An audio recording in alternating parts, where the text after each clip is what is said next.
Hi everyone, I wanted to make a video about the corona or COVID-19 virus and how it affects our anxiety.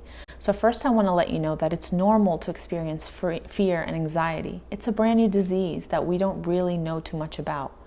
So I wanted to take some time today to give you a few tips to help manage any fears or anxieties that you might be experiencing, so that hopefully you can feel calmer, more at ease, and prepared. So the first tip that I have for you is to take care of yourself first. This might mean doing things that you can do that you have control over to keep yourself safe. So that includes things like washing your hands often, staying hydrated, getting enough sleep, and good nutrition. Doing all of these things can really help you increase your immune system because it takes care of your body. And this means that should you get infected with the disease, you will likely have a better immune system to battle it. My second tip for you is to make a list of the things that you can and can't control. So much of our fear comes from the fact that we don't really know too much about this virus and we don't really have much control over the spread of it. So especially if you're working in a place that's still making you go to work, or in a field that requires you to be there, such as healthcare professionals or law enforcement or any other job that is required that you're there to keep the society going, you especially need to ask yourself, what can I control and what is out of my hand?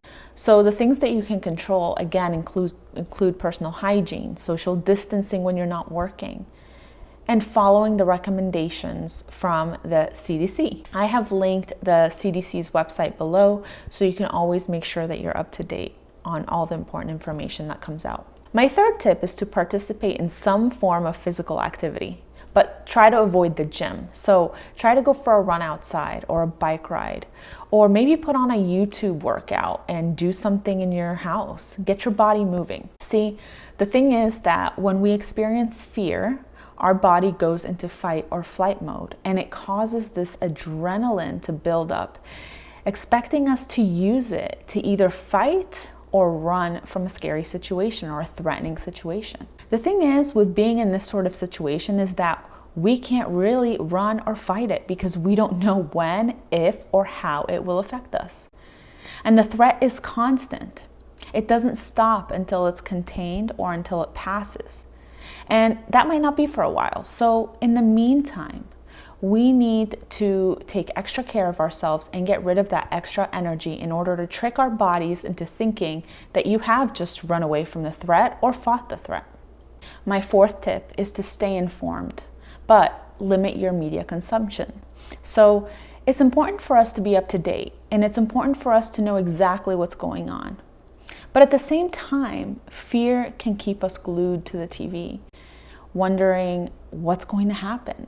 So we may find ourselves sitting in front of the TV for a few hours and not even noticing that we have just been there binge watching the news the whole time. Give yourself the opportunity to watch the news and be informed, such as in the morning. So schedule out a time. Right when you wake up is a good time.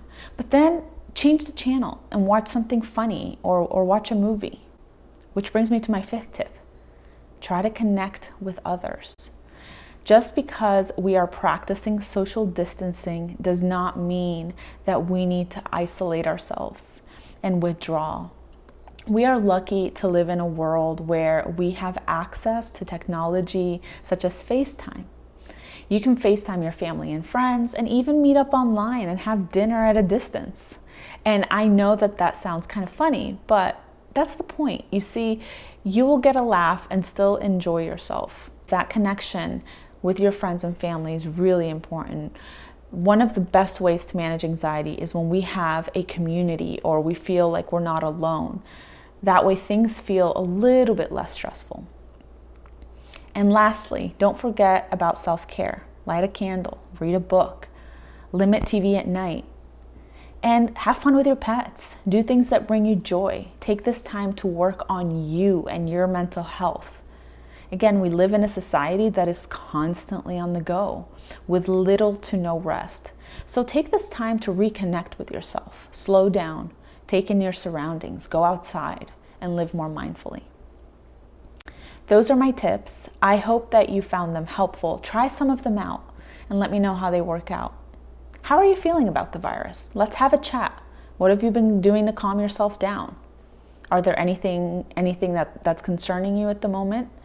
Leave the comments below. I'd love to hear from you and have the chat. Maybe we can all find some comfort in each other. Stay safe.